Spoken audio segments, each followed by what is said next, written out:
Have you ever wondered what a Radiant player would tell you if they got the opportunity to coach you? Whether you're brand new to the game or you've been playing for a while, you might be surprised to hear that they might actually tell you the same things. Now, obviously, you're not going to tell somebody who's been playing the game for a year they need to learn what the abilities do, but they might tell that player they need to focus more on crosshair placement and their movement.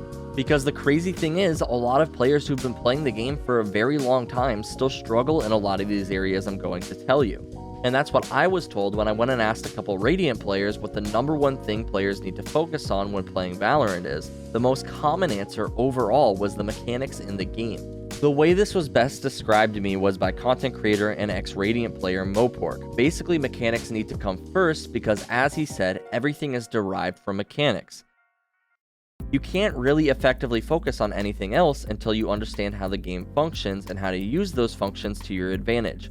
Until you learn how to aim properly, until you learn what abilities do, and until you learn how the maps are designed, every other part of this game can't really be improved until you learn these things. If you're a visual learner though, take a look at this image that he showed me. Notice how the pyramid is a perfect shape for this concept, and having mechanics at the very base of the pyramid paints the perfect picture, because the area on the top of the mechanics is always going to be smaller than the base. So if you have a less understanding or mastery of the mechanics in the game, your pyramid is going to be smaller at the base, meaning your expertise with all of these other things is going to be affected as well. Notice as the base shrinks, all other things on top do as well. Because if you're fighting against the mechanics in the game, it's going to affect your ability to make intelligent decisions throughout the game, and it's also going to affect your ability to know how to play around your teammates effectively as well. This is why it's most important for you to master the mechanics in the game before you even start worrying about all of these other things. I wouldn't worry about timings or rotations or comboing utility or really any of these things if you're new to the game. Just try to build up an understanding of crosshair placement, positioning, and how to use your abilities.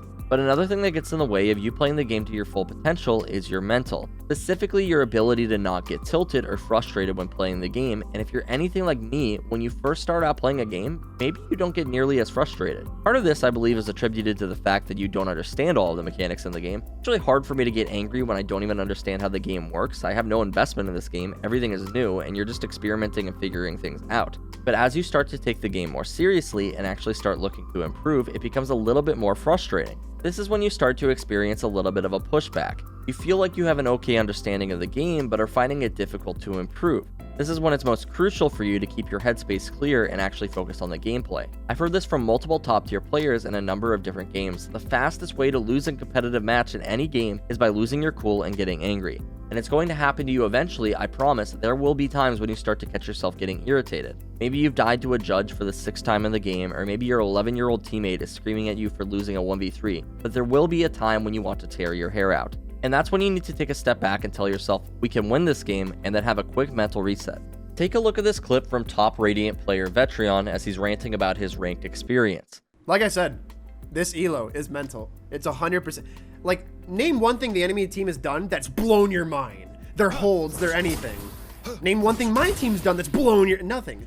What happened? The reason we're losing right now. Phoenix lost his mental. Sage tilted him because Sage wouldn't shut the f up and stuff her ego down her fat little pants. Now Phoenix is already griefing, so it's a 4v5. Yoru doesn't want to play the team. I don't blame him because there's no team play to be had.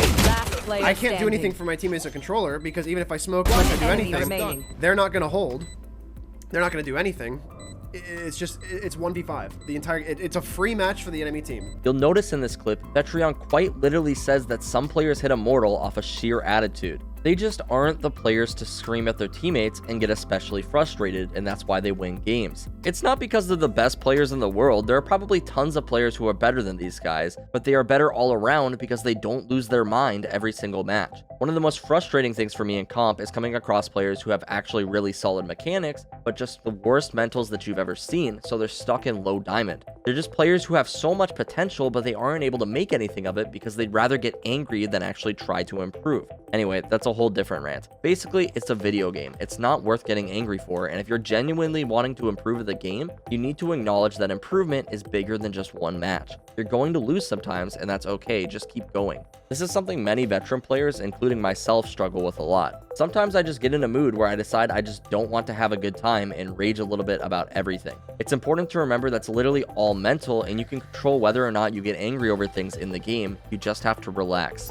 Speaking of these Radiant tips, by the way, we recently added a bunch of new Radiant level Smurf commentaries to the Skill-Capped website. I highly recommend that you guys go and check those out. We have some top tier players in the game recording themselves playing in the game and walking you through their thought process during a match. And these are great ways to learn to play the game better. The website is also backed by our rank improvement guarantee, so if you don't feel like you get value out of these commentaries, it's literally no risk. So if you're looking to bring your game to the next level, be sure to head on over to skillcapped.com, link in the description below.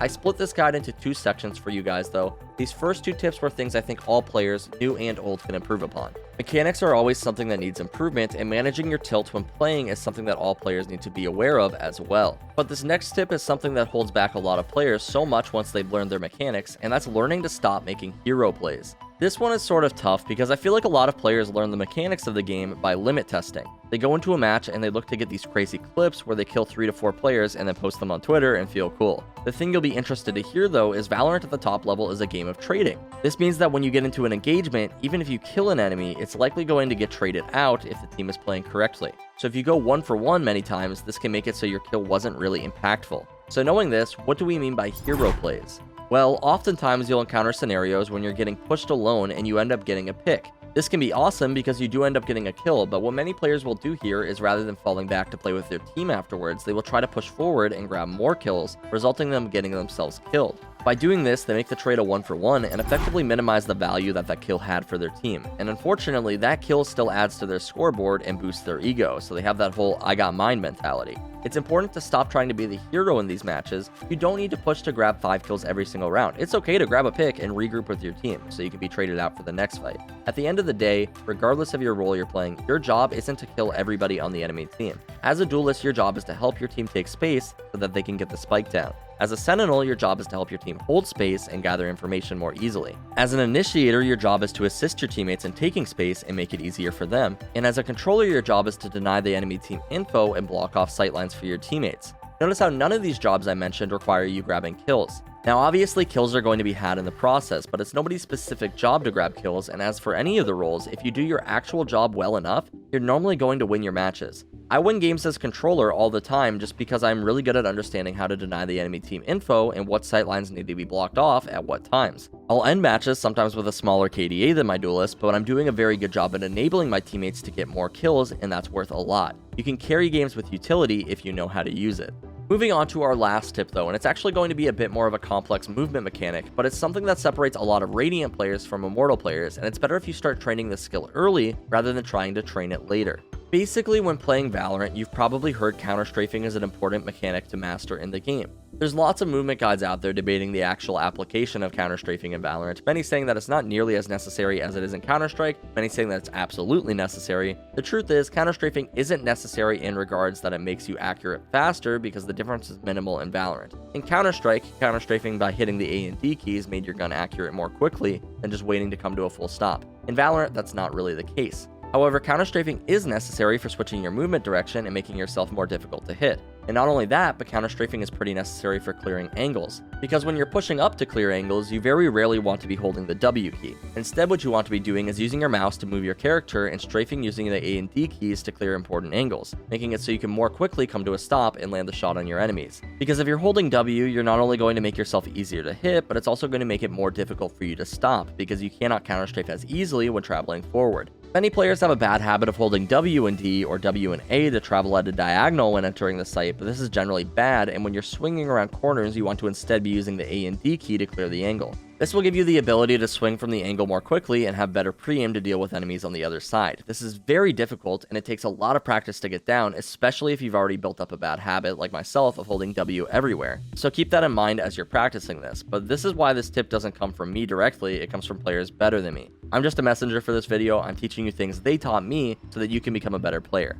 But keep in mind, although I'm telling you about more advanced concepts like this, consistently what I've been hearing from all the Radiant players that I messaged was that most players just need to focus on their mechanics and it'll help them rank up. And here's the kicker, for the people I messaged, most of them I didn't even tell them that these were tips for new players. And the reason I think that this is kind of funny is because despite me asking them what Valorant players need to work on the most, they are still telling me things like mechanics, agent knowledge, crosshair placement, and aim. These are some of the most basic mechanics in the game that many players in Platinum and up believe that they have mastered. But the truth is, if you've mastered these things, you probably would be high immortal at minimum. We've all got a long way to go with improving, but try to focus on your basics and it'll go a long way. And what else will go a long way though? Checking out skillcap.com. Link in the description below. Nice one, Kate. Nice one. Anyway, I hope this was helpful for you guys to get some insight on what the top 0.1% of players thinks is the most important thing for you to focus on.